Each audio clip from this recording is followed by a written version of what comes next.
Welcome to Season 4 of Business Basics. You're on the mic with Dr. Ace, the Global Mentor Coach. This podcast is dedicated to helping you grow your business. I hope you've been enjoying the reboot of my podcast and have learned some valuable information. Sometimes the best way to learn is by seeing what not to do. This season, we're going to revisit more episodes from the past while learning some key business basics. And today, I'm talking about Payless's attempt at a comeback. You heard that right. A while back, Payless attempted a comeback. The thing with comebacks, though, you've got to do a lot of work to regain customer trust. Take a listen.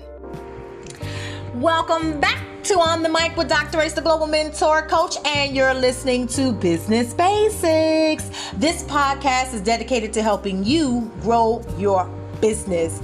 And like I said in my last one, I hope you're ready for the new year because it is here. Today, I'm revisiting yet another episode. I don't know what's going on, but man, I'm telling you, this decade is shaping up to be something. Y'all hear me?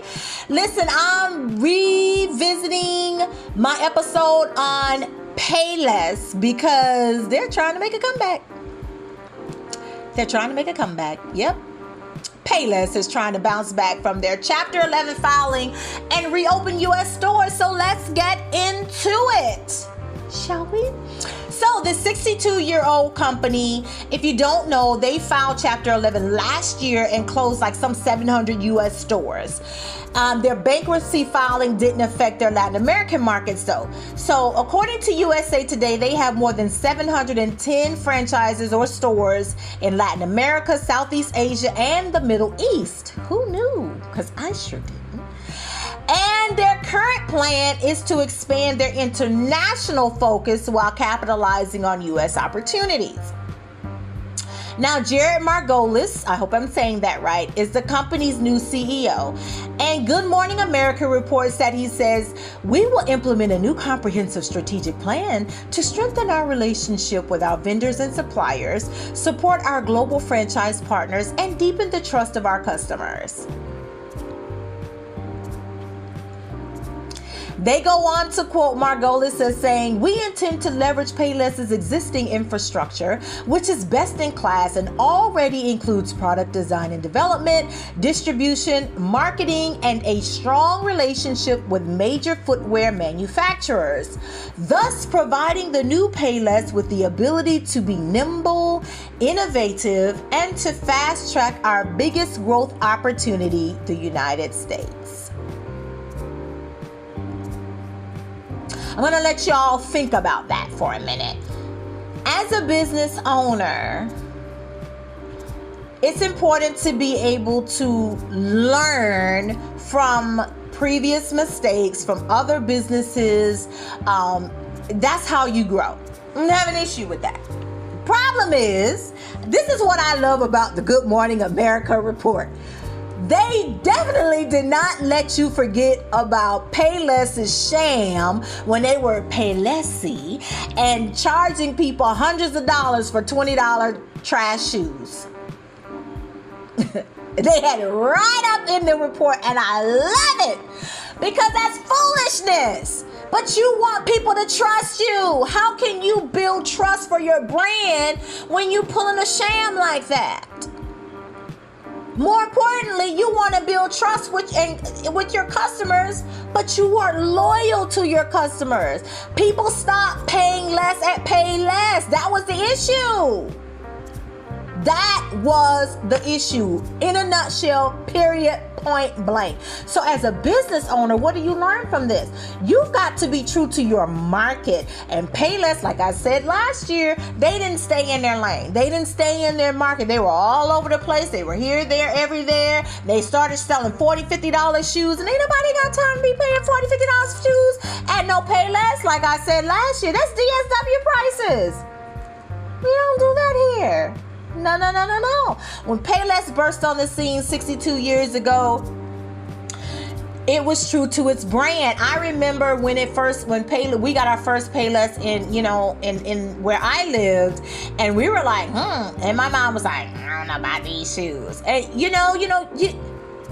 but when you're on a budget and you're talking about back to school and all that kind of stuff, baby, we hit up some Payless, honey. In my club days, I'm looking for a cute, quick pair of shoes that if I wear one time and the heel broke off, I didn't care because I didn't pay nothing for them. They were cheap. They were cute. But baby, I can tell you right now, I could wear some Payless sandals forever. They would last me a long time. So there was value even in the cheap shoes. But when you start stepping out of that, I can't trust you to be true to your brand. So guess what? People do business with people they know, like, and trust. I don't trust Payless.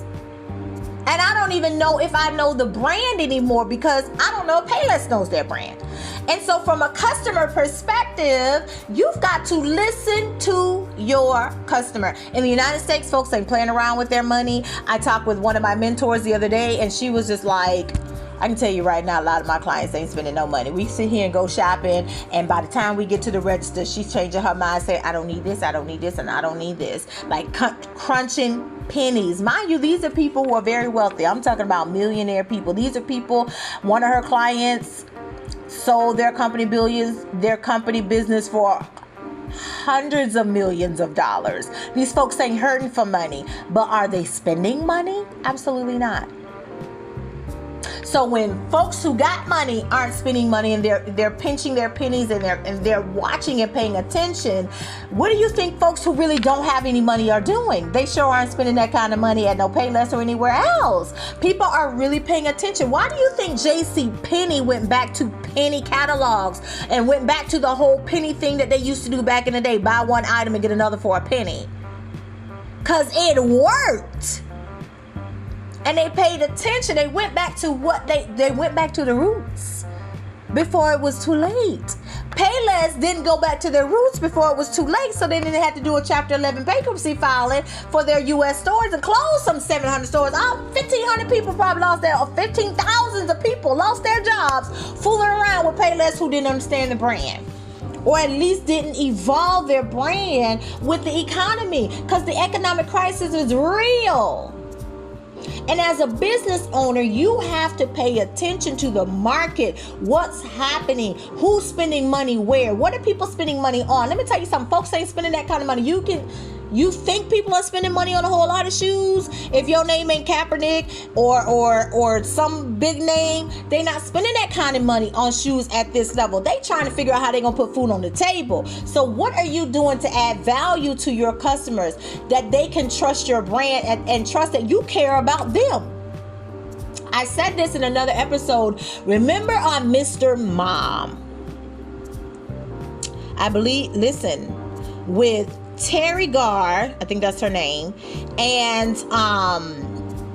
was it my boy Michael Keaton, I believe it was, in Mr. Mom back in the day. Love that movie.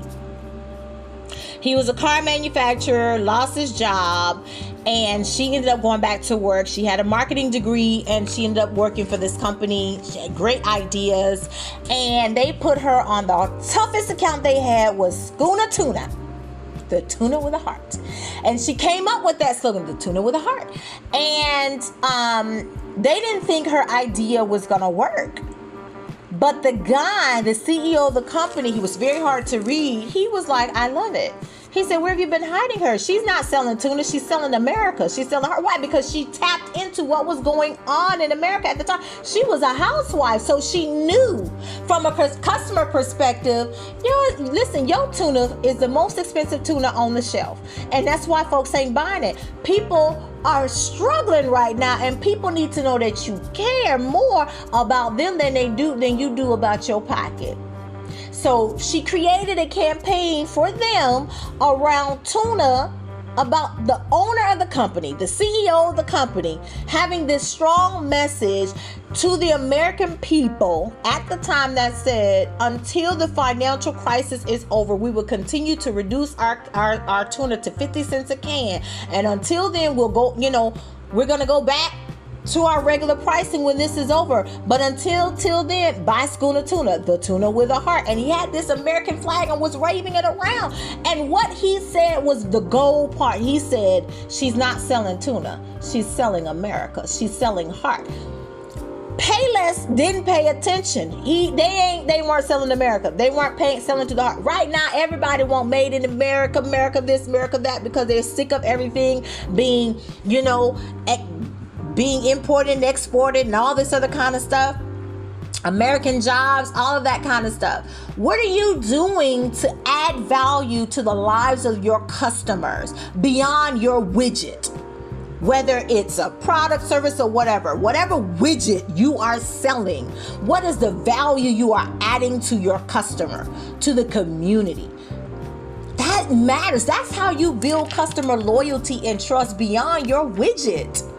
And Payless missed the mark back then. Payless has to work on regaining the trust and loyalty of U.S. customers, because right now it is not there. I don't care. Listen, you can sell online to Amazon, and that's what they've been doing. They've been selling their shoes on Amazon. And I don't care if you sell your shoes on Amazon or your own website. It doesn't mean a hill of beans if your customers don't trust you. And that's what's happening right now with Payless. Payless customer, folks don't trust you. Why? How do I know you care about me? How do I know you're not going to go back and try to sell me, $20 shoes at $50? How do I know when you open back up, we're not going to see them same $40, $50 shoes on the shelf in Payless? What is the value that you're adding? That's something they stopped doing. You can't be out here charging them $40, $50 for some shoes and your store says Payless. I'm telling you right now, if I'm paying that, I'm going to DSW, baby. We going to DSW. When Sears was open, we're going to Sears. We're going to Penny's for that. But we're not paying that at not at Payless. Not at Payless. And so, I can tell you right now, I'm not alone in that thinking, because a woman on Facebook said this. She posted the article about Payless coming back and possibly reopening U.S. stores. And this is the comment that she put when she posted it. She said, "I'll be honest, I miss Payless. To be able to quickly pick up a cute ballerina flat or casual weekend shoe and loved a good slip-on like a fake Keds. They better make all shoes under $25 again. No one is shopping there to pay more. Duh." One thing's for sure. If Payless plans to succeed this time, you'd better be able to pay less and pay less. Thanks for listening to On the Mic with Dr. Ace, the Global Mentor Coach. If you like this podcast, please make sure you like and share it. I sincerely appreciate your support. If there are topics you'd like me to cover, or if you need a business coach, email me at info@globalmentorcoach.com. Again, that's info@globalmentorcoach.com. Thanks for tuning in with me, Dr. Ace, the Global Mentor Coach. Remember to spread lots of love and light. Until next time, bye. What can we learn from Payless? You've got to add value for your customers, and that's something they failed to do for many years. As far as the episode itself, off the bat, you can hear my fan blowing in the background, and it sounds like I'm recording in a tunnel or something. You can hear every breath, tick, and smack. I also did not use the pause for effect properly. This season, I was excited about the content, and it showed. And now that we've ended this season, let me share something shocking. I didn't edit my episodes because I didn't know how. Not only did I not know how to edit them, I also didn't think to hire someone to do it. Go figure. Thanks for listening to another episode of Business Basics. This season's episodes continue to build on previous seasons to teach some business fundamentals to help you define and strengthen your brand while learning from my podcasting mistakes from day one. Go ahead and like and share this podcast and spread the word about Business Basics. I sincerely appreciate your support and your listening ear. If there are topics you'd like me to cover, or if you need a business coach, email me at info@globalmentorcoach.com. Again, thanks for tuning in with me, Dr. Ace, the Global Mentor Coach. Remember to spread lots of love and light. Until next time.